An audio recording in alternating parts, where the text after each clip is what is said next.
Et je savais que tu ne te défilerais pas à la question pire spectacle de ta vie. Tu as l'élégance de ne pas le nommer, mais tu acceptes de nous le raconter. Ah, c'est magnifique, ça. Vas-y.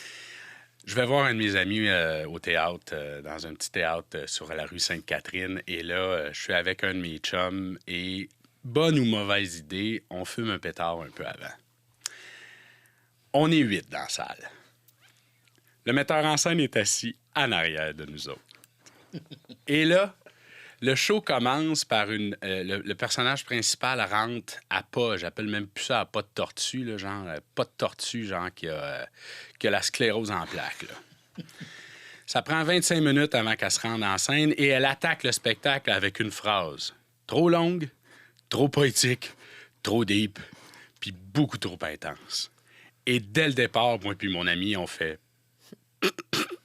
Et ce fou rire-là a été réprimé, contenu. J'ai perdu 8 livres d'eau.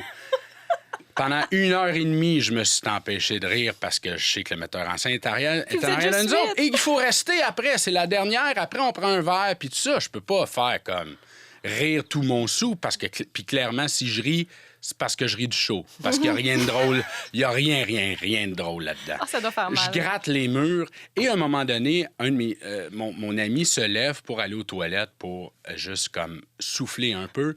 Il rentre aux toilettes, mais la toilette, les murs, c'est du Loan. C'est même pas du Ten Test. Et lui, il a l'impression qu'il est dans le studio B de Radio-Canada puis que c'est complètement insonorisé.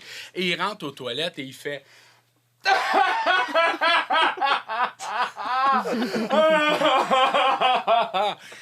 C'est comme s'il était à côté de nous autres. Ah, c'est...